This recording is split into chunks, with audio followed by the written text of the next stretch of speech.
Hello!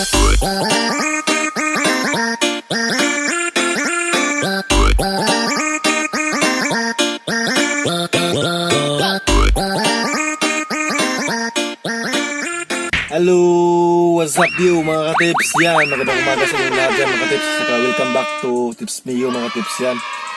For this video mga tips, fast learn on how to drive a automatic car mga tips yan. Ituturo ko sa inyo mga tips kung paano mag-drive ng automatic car mga tips yan. Itudon ako sa inyo mga tips kung saan pag-drive sa automatic car mga tips yan. Trivia muna tayo mga tips yan about sa automatic car mga tips yan. Alam nyo ba mga tips na ang first transmission car automatic was invented in 1921 mga tips na si Alfred Horner Munro mga tips yan. At saka alam nyo ba mga tips na si Munro mga tips ay nag-design sa kanyang device mga tips. Gamit niya ang kanyang compressed air rather than hydraulic fuel mga tips. So it's lack power and become never sold commercially mga tips yan. In 1948 mga tips, Oldsmobile was the first model to use the true automatic transmission mga tips yan. And mga tips, if you know how to drive a manual car mga tips, you know easily how to drive a automatic car mga tips yan. Tips ko sa inyo mga tips na mas mabuti matuto ka muna mag-drive ng manual car mga tips bago ka mag-drive ng automatic car mga tips, dahil mas madali mag-drive ng automatic car mga tips kung matuto kang mag-drive ng manual car mga tips yan. Mas nindot yun mga tips na mag-drive ka mga tips na kamao ka mo drive o manual car mga tips yan. Usa ka mo drive o automatic car mga tips yan. Para dali ra kayo na himo makatunan ang automatic car mga tips yan. Yan mga tips, ipapakita ko na sa inyo mga tips kung paano mag-drive ng automatic car mga tips yan. Kaya tara!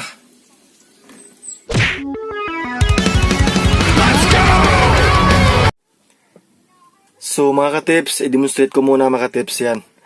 Ito pala yung gear lever mga katips yan. Ito yung gear lever. Tapos ito yung e-brake mga katips yan.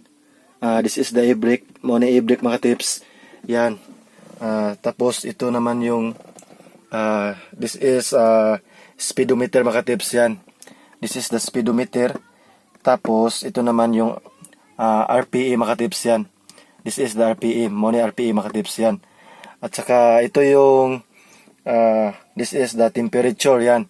Temperature, tapos this is the temperature, tapos ito naman yung fuel mga tips yan. Kikita nyo mga tips yan. This is the fuel, yan. At saka ito naman yung steering wheel mga tips yan. This is the steering wheel. Yan, Moni steering wheel mga tips yan.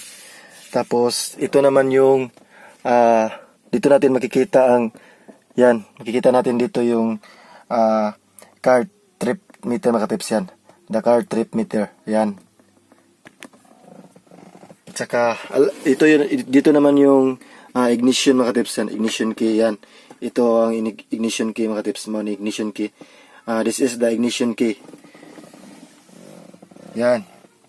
Yan mga tips, bago tayo mag-start mga tips, kailangan mga tips, i-ready natin yung driver license mga tips, huwag natin kalimutan mga tips. Yan. At saka kailangan mga tips, first is we need a seat belt mga tips yan. Seat belt first mga tips yan.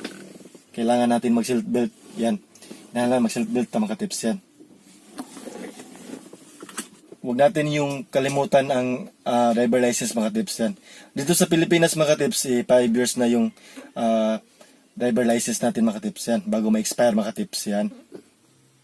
Yan mga tips yan. Sa automatic car mga tips, walang clutch pedal. Nakita nyo mga tips yan. Ito ay brake yan. At ito naman yung gas, yan, gas pedal. Sa manual car mga tips, merong clutch pedal, tapos brake, tapos gas pedal, yan. Yan po ang nakakaiba sa automatic at saka manual car mga tips yan. Sa manual car is merong clutch pedal, at saka sa automatic car is walang clutch pedal, yan. So the difference between the automatic car and the manual car is the manual car is no gear have a gear pedal, yan. And automatic car is no gear pedal, yan. Only brake and gas pedal in automatic car. Yan. Yan mga katips. Ang nakalain sa automatic car ug sa manual car mga katips.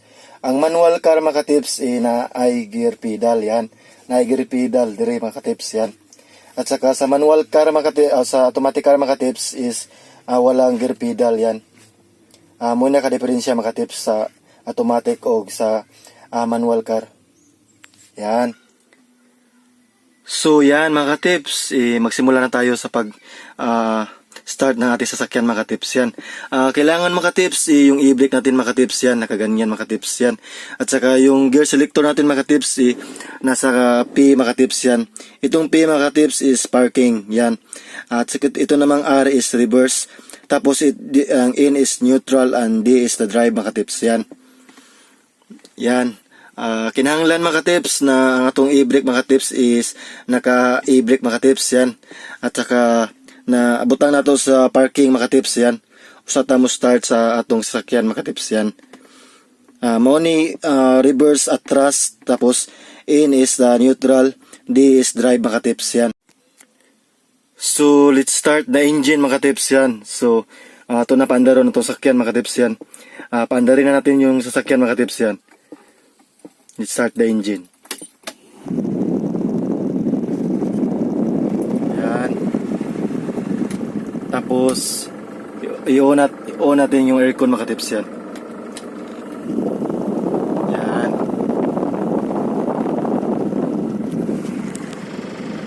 So yan mga tips, na start na natin yung engine mga tips yan. At saka let's proceed to switch the gear selector mga tips yan. Before natin to i-switch sa neutral mga tips is we need to release the e-brake mga tips yan. I-release natin to mga tips. Bago natin i-release to mga tips, fold the brake mga tips yan. Fold the brake yan. Tapak nyo ng maayos yung brake mga tips yan. Tamakan nyo ayo ang brake mga tips. Tapos release the e-brake mga tips yan. Yan. Tapos switch to neutral, yan.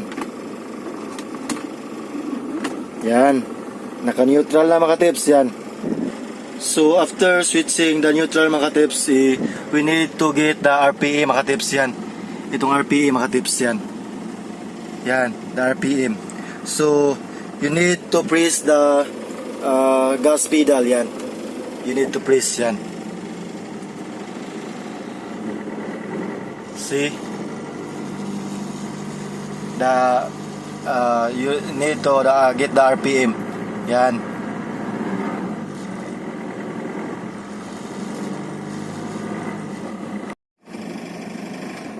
So after that you get the RPM. After that you switch the drive. Yan. Switch the drive. You put the drive. Yan. Then slowly release the brake din.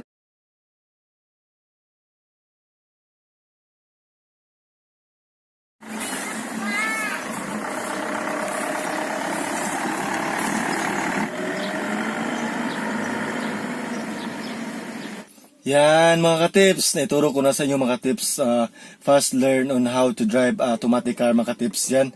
For more videos mga tips, please subscribe my YouTube channel at saka i-click nyo lang yung bell para mas updated kayo sa iba ko pang tips yan. Ang masasabi ko sa inyo mga tips yan, practice lang ng practice mga tips yan. Hanggat sa ma-achieve nyo yung marunong kayo mag-drive ng automatic car at saka manual car mga tips yan. Maraming salamat mga ka-tips sa panonood yan. Kaya paalam!